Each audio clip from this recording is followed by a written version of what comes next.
At just 16, our next guest is already a highly regarded actress, singer, and dancer. And this summer, she starred alongside Mark Wahlberg in the action-packed blockbuster Transformers: The Last Knight. So what was it like to work alongside some of the biggest stars on the most exciting Transformers yet? To tell us more, Isabella Moner. Good morning, Isabella.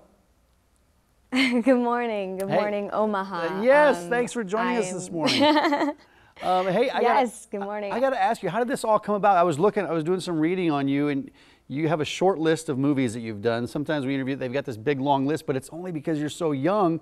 And then you get called up to do Transformers. How did that all work out? How did you get that role?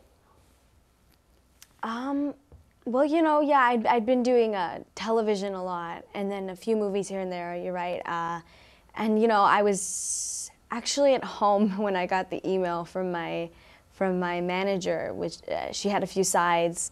I asked if there was a script. She said no. These things are very hush hush, and so I read it, and I right away I fell in love with my character Izzy, and I just thought of the possibilities of what I could do with this character. So I put myself on tape in my home with a bed sheet behind me that I taped to the wall, and then sent it in. And then Michael Bay, a few days later, wanted me to fly into California and read for him. But I'm from Ohio. Yeah, that's awesome. So you go from Ohio, and then you're working on one of the biggest blockbusters of the summer. And your character, it was crazy. She kind of befriends the Autobots, right, in the movie. So what's it like filming all those scenes? Because I know there's a lot of special effects that go into all that. Well, I think Izzy has a really, really great kind of backstory. She loses her parents in the Battle of Chicago, and for the past few years has been living with the Transformers.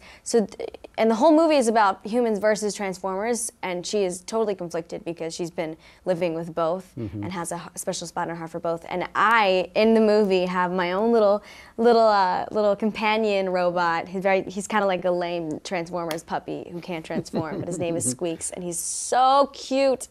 And they actually built him on set to be there with me, and he, there was a guy who was kind of like oh gosh, I'm blanking on the word right now. Puppeteer. Yeah, yeah, like the ventriloquist. Oh yes. yeah, sure. So he would control Squeaks for me. Yeah. And it was cool. It looked like he had a soul because his eyes would light up. You didn't get to take him home, did you?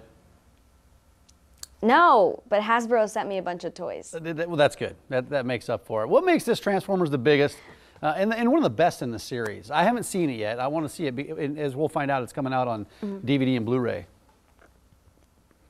This one, well, first of all, it's Michael Bay's last Transformers, and there are maybe 12 new writers, a whole new table of writers that sat down and really went in on the story. Writers such as who wrote Iron Man, The Beautiful Minds, and really great, solid movies. And it's got a really interesting storyline that kind of brings back the origin story of the Transformers. It goes back into history, and because the lesson is, in order to succeed in the future, you need to learn from the past. Yeah. Isabella, you go from Ohio to working on this big blockbuster, working with Mark Wahlberg, and I don't know if you had any scenes with Anthony Hopkins, but what was it like working with some of Hollywood's biggest stars? An honor. Random, intimidating. Any good stories you can share? Mark Wahlberg, he is a genuinely caring guy. It was like having a dad, another dad on set with me, who really was, some might say overprotective. Every time I was on the phone, he would ask me if I was talking to a guy, and then almost looked like he was gonna ground me if I was. And he would scare all my guy friends that I would bring to set. He would scare them away with just one look. Well, but he was so caring, and I'm glad I can call him a friend. Yeah, well, it sounds like he's not only a good actor, he did his job as a big brother and as a father figure. Thanks for your time, Isabella, and I'm sure we'll be talking to you again down the road. You got a bright future ahead of you. Thanks for your time this morning. We really appreciate it. Thank you. Nice to meet you, Mike. Thank you very much. And like we said, it's coming out on Blu-ray and DVD. I think it's today, isn't it, or right around this time?